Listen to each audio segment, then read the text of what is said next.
Now, citrus growers, the Sundays Rivers Valley, are dumping fruit due to unfavorable market conditions and difficulties with European exports. I'm going to show you what we do with these orange skids. So we bury these in the veggie garden. Years ago, thousands of tons of orange peels were dumped into a forest, changing it in ways no one could imagine. What seemed like a wild experiment left the ground covered in sticky, bright citrus waste, raising eyebrows and questions alike. When scientists returned years later, the transformation they found left them speechless. Could this really help the environment? Or was it just a massive mess? Let us uncover the shocking truth about what happened with that experiment that made scientists all around the world tremble in fear, when orange peels became nature's miracle. Local animals were as confused as anyone else might be, standing there blinking, probably wondering what was going on. Birds flew in circles overhead, curious about this sudden change. To any onlooker, it might have looked like destruction, a complete invasion of the natural environment. But for two ecologists, Daniel Jansen and Winnie Hallwachs, it was something else entirely. To them, this wasn't a disaster. It was the start of an experiment that could either make or break the forest, bring it back to life, or make it even worse. Before we dive deeper, it's clear that what happened next was far more incredible than anyone could have predicted. And this won't be the only thing that will surprise you. Daniel and Winnie were not just any scientists. They were a husband and wife team who had spent years working in Costa Rica. They fell in love with the country's wildlife, and it wasn't hard to see why. Costa Rica might be small, but it's home to 6% of all the world's plant and animal species. That means an incredible amount of biodiversity. But they also noticed something really sad while working there. Many parts of what used to be lush forests had been turned into cattle pastures. And over time, those pastures became dry and almost lifeless. The land was tired, stripped of nutrients, just sitting there like a barren wasteland. Daniel and Winnie wanted to change that. And that's how this whole bizarre orange peel idea began. They had one goal: to try and bring back these dried out areas to life, to save what they could of the tropical forest ecosystem. Because if they didn't, not only would the forest itself be gone, but so would countless species that called it home. They needed a bold solution. And in 1995, when Del Oro, a juice company, built an orange juice factory near the conservation area, they saw an opportunity. Del Oro had a big problem. They had tons of orange peels and pulp left over after making juice. Getting rid of this waste was not easy, and it was expensive. They could dump it, but that cost money. They could burn it, but that would pollute the air. They could leave it to rot, but that would attract pests and stink up the place. Daniel and Winnie came up with an idea that was almost too crazy to believe. They proposed letting Del Oro dump its orange waste in the conservation area. In exchange, Del Oro would give some of its land to the conservation project. It sounded like a wild idea, but they thought it could work. Why? Because they knew that when orange peels rot, they break down into rich soil. They had spent years studying how forests grow, and they knew that the problem with parts of the conservation area was that the soil was terrible. Years of cattle grazing had taken away all the good stuff, nutrients like nitrogen, potassium, and phosphorus, that plants need to survive. Nitrogen is like food for plants, helping them grow new leaves and stay green. Potassium is what helps plants build strong stems, much like humans need calcium for strong bones. Phosphorus helps plants grow deep roots that can reach far into the ground for water. When orange peels rot, these nutrients get mixed into the soil, and rainwater washes them down deeper where plant roots can absorb them. It was like creating a healthy smoothie for the soil. The orange peels could turn this barren, nutrient-poor land into something where plants could thrive. Plus, covering the ground with a thick layer of orange peels would smother the invasive grasses that were sucking up what little water and nutrients were left. The idea was to give native plants a chance to grow without being choked out by these grasses. There were risks, of course. What if they were wrong? What if the orange peels ended up making things worse? But they knew that if they did nothing, the land would just stay the way it was, a dried, lifeless field. They decided it was worth the risk. They made sure there were rules. Only agricultural waste like orange peels and pulp could be dumped, and the oranges couldn't be treated with pesticides. The choice to dump orange peels on dry land was risky, But what happened next showed how much trouble this plan would face. A fight over nature's trash. The peels had to be cleaned of a natural chemical called limonene, which would prevent other plants from growing near them. Del Oro agreed to all of this, happy to have a free wish to get rid of their waste, and the plan kicked off. The company sent 1,000 trucks to dump 12,000 tons of orange peels each year. Over time, that would be 250,000 tons, enough to fill a football stadium. The first trucks rolled in, and the dumping started. At first, it looked bad, really bad. Piles of orange peels everywhere, the air thick with the scent of citrus. People wrinkled their noses when they passed by. It looked like a garbage dump, not a conservation area. But Daniel and Winnie weren't worried. They knew nature takes time. They put up signs marking where they dumped the peels and took lots of photos to keep track of what was happening. At first, everything seemed okay. The orange peels started breaking down, and the smell began to fade. Small plants even started popping up in some areas. It looked like it might be working. But then, trouble started brewing. Another juice company, Tico Fruit, wasn't happy. They had to pay a lot of money to get rid of their own orange juice, and here Del Oro was dumping it for free. They argued it wasn't fair, and they launched a campaign against the project. They took out ads in newspapers and on TV, showing pictures of the orange peels and calling them mountains of rotting waste. They claimed the peels were attracting pests that were spreading to nearby farms and that the smell was making people sick. People started to get scared. Farmers worried about fruit flies ruining their crops. Environmental groups that weren't involved in the project started asking questions. Tico Fruit took the matter to court. They made 3 arguments. First, they said it was illegal to dump waste in a national park, even if it was just fruit peels. Second, they argued that the deal between Del Oro and the conservation area was unfair to other companies. Third, they claimed that allowing this could encourage other companies to dump waste in protected areas. Daniel, Winnie, and Del Oro fought back. They brought in scientists who explained how the orange peels were actually helping the forest. They even had support from the Rainforest Alliance, who presented data from other projects where fruit waste had helped restore land. Del Oro showed they were following all the rules. The peels were clean, free from chemicals, and were only being dumped in already degraded areas. The court case dragged on for months, even reaching Costa Rica's Supreme Court. By the time the judges made their decision, 12,000 tons of peels had already been dumped, covering an area the size of 3 football fields. In the end, the Supreme Court ruled against the project. They said that while the project might help the environment, it set a dangerous precedent. They were worried that other companies might use this as an excuse to dump waste in protected areas. The decision was a huge disappointment for Daniel and Winnie. They had to stop the project immediately. The area where the orange peels had been dumped was left as it was, and no more peels could be added. After that, people mostly forgot about the orange peel experiment. The site was abandoned, and nature was left to do its thing. 16 years passed. The world had changed a lot in that time. People were more worried about the environment, and scientists were looking for ways to regrow forests and fight climate change. In 2014, a team of researchers from Princeton University heard about the old orange peel experiment. They were curious. Could dumping fruit waste really help regrow a forest? They decided to find out. 16 years later, nature had changed in ways no one expected, and a group of scientists went to see what really happened. A field transformed into a forest. Led by a young scientist named Timothy Truer, the team headed to Costa Rica. When they arrived, they had a hard time finding the old site. 16 years is a long time, and the landscape had changed. They searched for days using old maps and GPS coordinates. Finally, they found what they thought was the right spot. But instead of a field of rotting orange peels, they found a thick, lush forest. They were confused. Had they come to the wrong place? They searched the area until one of the researchers spotted something yellow in the distance. It was one of the old signs Daniel and Winnie had put up to mark the experiment. They had found the right place after all. They were standing in the middle of what used to be the orange peel dump site, and it was now a thriving forest. The transformation was incredible.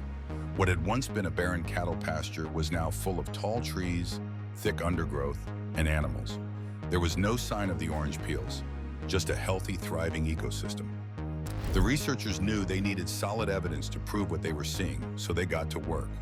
They compared soil samples from the orange peel area to samples from an untreated area nearby. They measured trees, noting their size and species, and did the same on the other side of the road where no orange peels had been dumped. The results were undeniable. The area where the orange peels had been dumped was completely different from the untreated land. The soil was full of nutrients. There were more trees, and those trees were bigger. They found 176% more plant life in the orange peel area compared to the untreated land. The orange peel site had 24 different types of trees, while the untreated area had only 8. The soil was richer, and the forest was healthier. The orange peels hadn't just helped trees grow, they had helped the whole ecosystem come back to life. Animals like the tyra, a type of weasel that needs a healthy forest to survive, were seen in the area. This was a clear sign that the forest was thriving. When the researchers published their findings, the news spread quickly. Scientists were amazed. Here was proof that something as simple as agricultural waste, usually seen as a problem, could actually help restore a forest. Of course, there were skeptics. Some scientists asked if the forest might have grown back on its own. But the research team pointed to the untreated land right next to the orange peel site. Both areas had started out the same, with the same climate and conditions. The only difference was the orange peels. After 16 years, the difference between the two areas was clear. The experiment also showed that restoring a forest doesn't always have to be expensive. Normally, reforestation involves buying young trees, planting them by hand, and adding fertilizer. But here, all they did was dump orange peels, and the rest happened naturally. The only cost was transporting the peels, which Del Oro would have had to pay for anyway. The success of this experiment has inspired scientists to look for other ways to use food waste to help the environment. Some are researching how to turn orange peels into fuel or even biodegradable plastic. Companies are also getting interested, seeing the potential to use their waste for good instead of just paying to dispose of it. But it's important to remember that this method won't work everywhere. Costa Rica's warm, wet climate helped the process along. In colder places, it might not be as effective, and dumping any kind of waste, even natural waste, needs to be done carefully, with scientific oversight. For Daniel and Winnie, the outcome of their experiment was a dream come true. Even though the project was stopped early, the results were incredible. They took what was essentially trash, orange peels that no one wanted, and used it to bring a forest back to life. The orange peel experiment shows us that sometimes the solution to a big problem can come from the most unexpected places. It's a reminder that if we think creatively and work with nature, we might find new ways to solve environmental issues using things we normally throw away. Even though the orange peel project worked, it showed how many other plans to help nature have gone terribly wrong. When saving the planet fails, when it comes to environmental conservation, you'd think we'd have learned a few lessons by now. After all, we're constantly talking about saving the planet, protecting our natural resources, and doing our bit for the environment. Yet, the reality of many conservation efforts is that they often go horribly wrong, ending in huge failures that actually do more harm than good. Let's dive into some of the biggest fails that have left the environment worse off than before. From botched rainforest protections to disastrous mining projects, it's clear that conservation efforts haven't always been as successful as we'd hoped. One of the most striking failures happened in Brazil, a country that boasts the largest rainforest in the world, the Amazon. In several states across Brazil, politicians and powerful landowners teamed up to weaken environmental protections for the Amazon. What could go wrong, right? Influenced heavily by cattle ranchers and soybean growers, these guys were eager to clear more land for farming, despite the devastating impact this would have on the rainforest. One glaring example was Acre State, where they passed a law allowing the privatization of protected forests. Unsurprisingly, this led to a spike in deforestation as landowners rushed to cut down as much forest as possible. Neighboring states like Rondônia and Mato Grosso joined the party, pushing similar policies that contradicted national efforts to reduce deforestation. The result? A complete mess that threatened not just the Amazon, but the entire global climate. Meanwhile, over in the Democratic Republic of the Congo, conservation has faced challenges of a different kind. For decades, the country has been torn apart by wars. And the effect on its environment has been nothing short of tragic. National parks have turned into battlegrounds, and poachers have taken advantage of the chaos to hunt endangered animals with little to no consequences. In 1997, for example, Garamba National Park was invaded by armed militias. In just 3 months, the park lost half of its elephants, 2/3 of its buffalo, and a staggering 75% of its hippos. Wars and conflicts don't just harm people, they decimate wildlife and the natural habitats they depend on. The instability continues to make conservation nearly impossible, leading to further degradation of the environment. Speaking of disasters, let's not forget the infamous Fundo Dam collapse in Brazil back in 2015. Imagine millions of tons of toxic iron waste rushing out into the rivers, contaminating everything in its path, eliminating fish, and displacing entire communities. That's exactly what happened when the dam failed, creating one of the worst environmental disasters Brazil has ever seen. The incident exposed just how risky industrial projects can be when there aren't enough safety checks in place. Even after years, the rivers and ecosystems that were affected by the collapse are still struggling to recover, showing the long-lasting impact of poorly managed conservation measures. Across the globe in the United States, the construction of the Dakota Access Pipeline became one of the most controversial projects in recent history. On one side, there were proponents saying it would create jobs and ensure energy independence. On the other side, there were the Standing Rock Sioux tribe, who rightly pointed out the potential harm the pipeline posed to their sacred lands and water sources. Despite nationwide protests and public outcry, the pipeline was built anyway, leading to massive distrust in the system and growing concerns over the cultural and environmental costs of infrastructure projects like this one. It was a classic example of profit being prioritized over people and the planet. Failures in conservation aren't always about huge events like pipelines or dam collapses. Sometimes it's about how poorly people work together. Conservation projects often involve many different stakeholders: government officials, local communities, NGOs, and even businesses. The problem? These groups rarely see eye to eye. A lack of trust, bad past experiences, and terrible communication often turn potential collaborations into complete failures. Without a good plan and cooperation, conservation efforts are doomed from the start.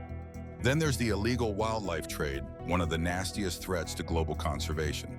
Every year, thousands of animals are captured and eliminated to feed the demand for exotic pets, ivory, and other illegal wildlife products. Take the elephant population in Africa, for example. These gentle giants have faced dramatic declines because of poaching for their tusks. International efforts to curb this illicit trade have struggled, partly because enforcement is patchy and cooperation between countries isn't always smooth. It's a tragic example of how greed can wipe out entire species. Pollution is another big issue that's dragging down conservation efforts. Whether it's air pollutants, heavy metals, or toxic chemicals, pollution makes it hard for wildlife to survive. Think about sulfur oxides, for instance. They're responsible for acid rain, which affects both land and water ecosystems. Or how about heavy metals like mercury and arsenic, which can end up poisoning animals and even causing cancer? And let's not forget pesticides, which might help crops grow but can destroy the immune systems of animals exposed to them. It's like we're making it impossible for nature to catch a break. Climate change is the other massive elephant in the room. Humans have warmed the planet by burning fossil fuels, cutting down forests, and dumping carbon into the atmosphere. The consequences are everywhere: rising temperatures, melting ice, severe droughts, and stronger storms. Habitats are disappearing, species ranges are shifting, and entire ecosystems are under stress. For many species, adapting to these rapid changes just isn't possible. And let's face it, those that can't adapt are likely heading for extinction. It's not just natural disasters or climate change. Wars can leave an environmental mess as well. The Vietnam War, for example, saw the use of herbicides to destroy vegetation. The chemicals caused lasting damage to the environment, wiping out wildlife habitats and leaving many areas barren for years.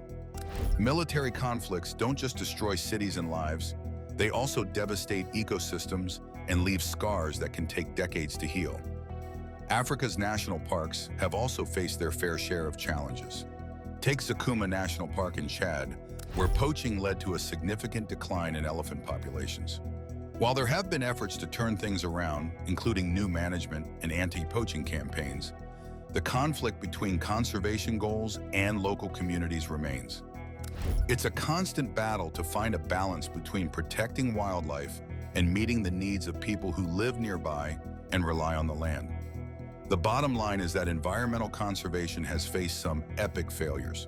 Whether it's weakened protections, unchecked pollution, disastrous industrial accidents, or conflicts between economic and ecological interests, these challenges have made it clear that conservation is no easy task. We've got to learn from these mistakes if we're going to make any real progress in saving our planet. It's going to take a lot: cooperation, better policies, real community engagement, and a genuine commitment to sustainable development to turn things around. Otherwise, we're going to keep seeing the same mistakes play out over and over again, to the detriment of our environment and our future. Could dumping orange peels really be a miracle for nature? Or is this just another risky gamble with our planet? Share your thoughts, and don't forget to like and subscribe for more.